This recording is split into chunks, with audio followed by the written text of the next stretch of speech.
తగ్గించడానికైతే సైంటిస్టులు ట్రై చేస్తారు కదా. అదే అంటున్నాను, ఆ ఇంటెన్సిటీ తగ్గించడానికి వాళ్ళు ట్రై చేయడానికి ఏదైతే ఫండ్స్ వాళ్ళకి అవసరం అవుతాయో అవి చాలా ఎక్కువ స్థాయిలో అవసరం అవుతాయి. ఈ రోజు నేను బతికితే చాలు అనుకున్న పరిస్థితి ఉన్నప్పుడు నా ఆస్తి అంతా అమ్మేసుకుంటాను నేను. ఈ పరిస్థితి గతంలో వచ్చింది స్కైలాబ్ పడే సమస్య ఉన్నప్పుడు. తెలియదు కాబట్టి అప్పుడు సైంటిస్టులు కూడా చెప్పలేకపోయారు, ఎక్కడ పడుతుందో మాకు కూడా తెలియదు అన్నారు. అలాగా అధ్యయనం చేయడానికి అవకాశం లేని చోట వాళ్ళైనా చేతులు ఎత్తేయాల్సిందే, మార్గం లేదు. కాబట్టి అధ్యయనానికి అవకాశం ఉంది, ఇంకాను ఆ స్పేస్ ఇంకా ఉంది అన్నప్పుడు ఫలితం గురించి తెలుసుకోవాలి అంటే సమయం పడుతుంది. ఆ అధ్యయనాలు గతంలో ఉన్న వాటిని చాలా వరకు మనం కోల్పోయాం దండయాత్రల్లో. కాబట్టి ఇప్పుడు మళ్ళీ దాని విషయాలు పూర్తిగా స్పష్టంగా కావాలి అనుకున్నప్పుడు అధ్యయనం యొక్క తీవ్రత చాలా ఎక్కువగా కావాలి.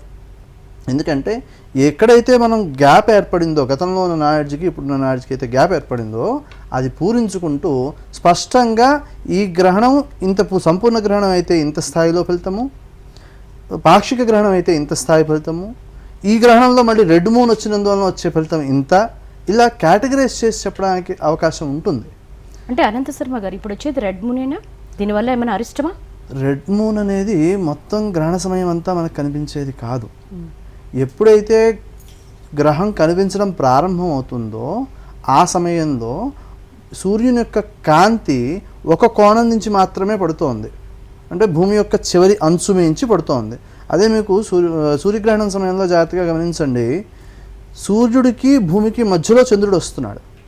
ఆ చంద్రుడు వచ్చినప్పుడు మనకి ఆ చివరి కాంతి రింగ్ అనేది ఏదైతే చెబుతారో ఆ డైమండ్ రింగ్ చూడడం మంచిది కాదు అని చెబుతారు నేకెడ్ ఐస్తో. అంటే ఏమిటి అర్థము? అంచు మించి పడుతున్న కాంతి యొక్క తీవ్రత ఎక్కువగా ఉంటుంది కదా. మన సూర్యోదయం అవుతోంది, సూర్యుడు ఎలా కనిపిస్తాడండి అంటే ఎర్రగా కనిపిస్తాడు. ఎందుకు కనిపిస్తున్నాడు? మళ్ళీ పైకి వచ్చేప్పటికి మౌంటైన్లో మనకి చాలా తెల్లగా కనిపిస్తాడు, చూడలేం కూడాను.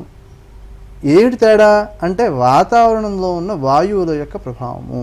ఈ వాయువుల యొక్క ప్రభావం మనకి ఏం చెబుతోంది, ఎటువంటి ఫలితాలను చెప్పడానికి అవకాశం ఉంది అన్నప్పుడు మనకి సూర్యగ్రహణం వచ్చినప్పుడు, సూర్యగ్రహణం తర్వాత 6 మాసాల లోపు కొన్ని ప్రత్యేకమైన ప్రకృతి వైపరీత్యాలు ఏర్పడతాయి అని ఫలితం చెబుతారు.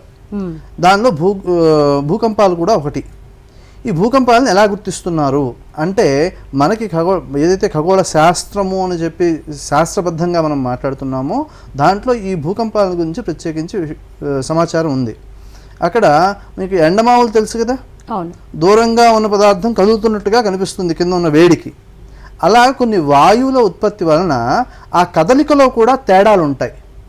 ఒక రకమైన వాయువు వస్తే ఒక రకమైన కదలిక కనిపిస్తుంది, ఇంకో రకమైన వాయువు వస్తే ఇంకో రకమైన కదలిక కనిపిస్తుంది. అలా కొన్ని సుమారుగా 28 వాయువులు ఎన్నో చెప్పారు.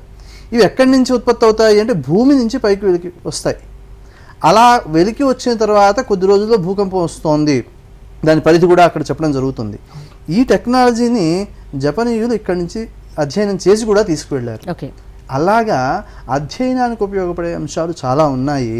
ఈ గ్రహణము అనేది మనకి చంద్రగ్రహణంలో ఈ కాంతి యొక్క మార్పులు వలన మనకి గమనిస్తే 3 సూర్యుడు కనిపించడము, వరుస సూర్యుళ్ళు, అలాగా వేరువేరు ఫలితాలు కనిపిస్తుంటాయి. ఇవి దేనివల్ల అంటే భూమి వాతావరణంలో వచ్చే వాయువుల్లో ఉండే మార్పు వలన కనిపిస్తుంది.